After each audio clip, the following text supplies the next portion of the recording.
You reach for the razor before you're even fully awake. It's automatic. Legs, arms, maybe your face. Hair you were built to grow and trained to hate. Have you ever actually asked yourself why? Here's what nobody ever told you. The story behind that hair starts over 1,000,000 years before anything you'd call human existed. Now picture the version of you from deep history, the one from every cartoon and textbook. You know the image, don't you? Hunched, grunting, wrapped head to toe in thick, matted fur. More animal than person. A caveman built entirely out of hair. But the real answer is far stranger than that picture. By the time anything you'd recognize as human was walking the earth, your ancestors had already been nearly hairless for over 1,000,000 years. The fur was gone before the first fire. Gone before the first spoken word. So where did the hairy caveman in your head actually come from? And what were your ancestors doing with all that bare skin the whole time? The answer is hiding in your genes, your sweat glands, and one strange exception your body still refuses to let go of: the hair on your head. 2,000,000 years ago, an ancestor of yours stood upright on the open grassland of East Africa, and everything about staying cool changed at once. Thick fur is excellent insulation, the kind that works well if you're a lion sleeping in the shade for 20 hours a day.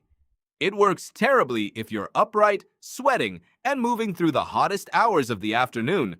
So what was an overheating, upright primate supposed to do? Here's the pressure your ancestors were under. A big brain needs a remarkably stable temperature, and overheating by just a few degrees can shut the whole system down. Fur traps heat right against the skin, which is the last thing you want when the sun is directly overhead and you refuse to stop moving. British biologist Peter Wheeler spent much of the 1980s modeling exactly this problem, calculating the heat load on a furred, upright body crossing open grassland compared to a bare one. Could losing something as simple as body hair really make that much difference? His numbers said yes. Strip away the fur, and an upright body sheds heat dramatically faster in direct sun. Wheeler called it the thermoregulation hypothesis, a technical way of saying the temperature control theory. And it argues your ancestors didn't lose their hair in spite of the heat. They lost it because of the heat. That trade mattered more than it sounds. Lose the coat, and you gain access to something almost no other large animal on the savannah could manage at noon: moving fast, for a long time, under a blazing sun. Your skin is covered in 2 to 4 million eccrine glands, tiny pores built for exactly one job: releasing watery sweat that evaporates and pulls heat straight off your body. Fur smothers that system before it can work. Bare skin sets it completely free. So what do you do with a superpower like that? You hunt. You chase an animal across miles of open ground, an animal still wearing its fur coat, until it collapses from heat stroke before you've even broken a real sweat. It's the difference between jogging in a raincoat and jogging in nothing at all. Harvard biologist Daniel Lieberman has spent years studying this exact kind of chase, a strategy researchers call persistence hunting. It doesn't rely on speed. It relies on patience, on a body that can keep moving through brutal heat long after a faster, furrier animal has to stop, overheat, and collapse. So when did all of this actually happen? You can't carbon date a hair that disintegrated 1,000,000 years ago, so in 2004, a population geneticist named Alan Rogers tried something cleverer.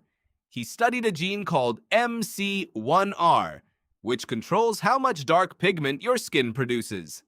Thick fur protects the pale skin underneath it from the sun, but strip that fur away and bare skin is suddenly exposed to brutal ultraviolet light, which makes darker, more protective pigmentation a matter of survival. Rogers traced the genetic fingerprint of that shift and calculated that dark, sun-protected skin, and therefore the hair loss that forced it, was already in place at least 1.2 million years ago. Not 10,000 years. Not 50,000. Over 1,000,000. That number changes everything about the picture in your head. It means the naked, dark-skinned body came first, long before anyone who looked, thought, or spoke like you existed. Anatomically modern humans, the version of humanity that showed up a few 100,000 years back, inherited a hairless, sun-adapted body that was already fully finished. Even Neanderthals, the thick-boned, cold-climate cousins usually drawn, wrapped in shaggy pelts from head to toe, are now thought by most researchers to have kept mostly bare-skinned themselves, layering on hides and furs they hunted and stitched together rather than growing their own. So who, exactly, was the hairy one in this story? Not you. Not your recent ancestors. Something much, much older. Paleoanthropologist Nina Jablonski has spent decades mapping this exact transition, and her research places the switch to bare, dark skin at roughly 1.5 to 2 million years ago, driven by that same relentless need to move and hunt without overheating a brain that could not afford it. But here's the detail that matters later. Once skin was exposed to the world for the first time in your lineage's history, it also became something new. A canvas. A surface that could be marked, painted, scarred, or eventually covered in clothing instead of simply hidden under fur. Why would that matter to a species that had just spent 2 million years fighting to survive the heat? Hold that thought. Heat wasn't the only force at work, though. Fur isn't just insulation. It's real estate, and for millions of years, that real estate was fully booked. Ticks, lice, mites. A thick coat is essentially a 5-star hotel for parasites that can carry disease straight into your bloodstream. And what tenant ever wants to be evicted from a good hotel? It isn't even a new idea.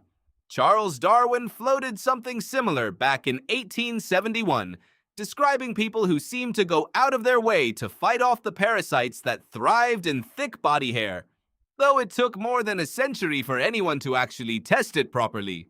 In 2003, evolutionary biologist Mark Pagel and geneticist Walter Bodmer proposed that some of your ancestors lost their hair partly to evict these unwelcome tenants. Less fur meant fewer hiding spots, and any parasite left on exposed skin was suddenly much easier to spot and remove.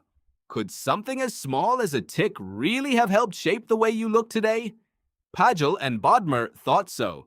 They went one step further, suggesting that once a few individuals had noticeably less hair and looked healthier because of it, potential mates may have started to prefer them.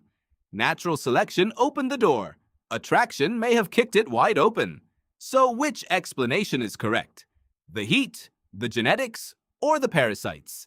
Probably all three tangled together, each one reinforcing the others until bare skin stopped being a liability and became the new normal. Evolution rarely settles for one tidy reason when 3 messy ones will do the job just as well. But here's where the real twist shows up, and it's been sitting on top of your head this entire time. If hairlessness was such a winning strategy, why do you still have a scalp holding roughly 100,000 hairs, some of which will grow for years without ever stopping? No other primate on the planet does this. A chimpanzee's hair grows to a fixed length and simply stops, the same way the hair on your own arms and legs does.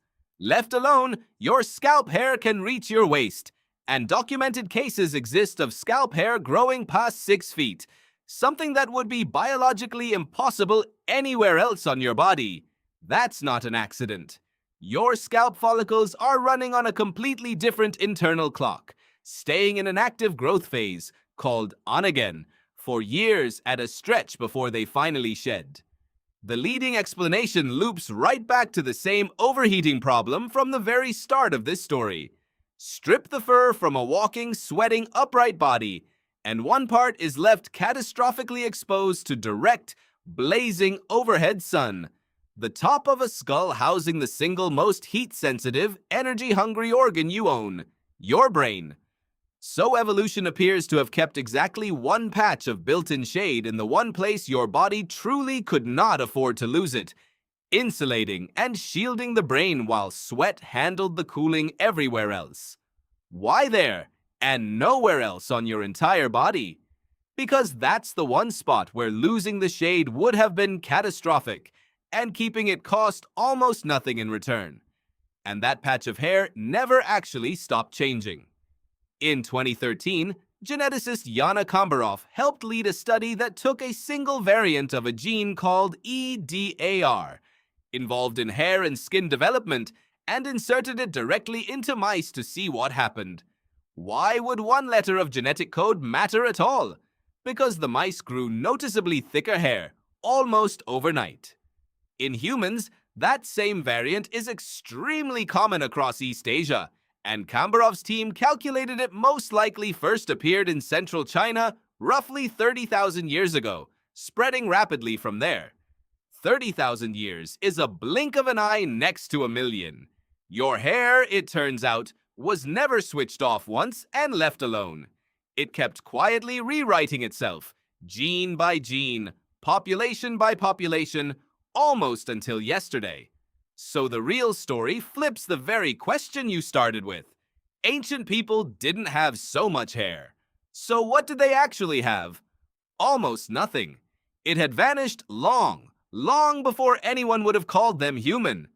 What they kept instead was one carefully guarded exception on top of their heads, an exception your body has never once let go of, and one your genes are apparently still quietly editing.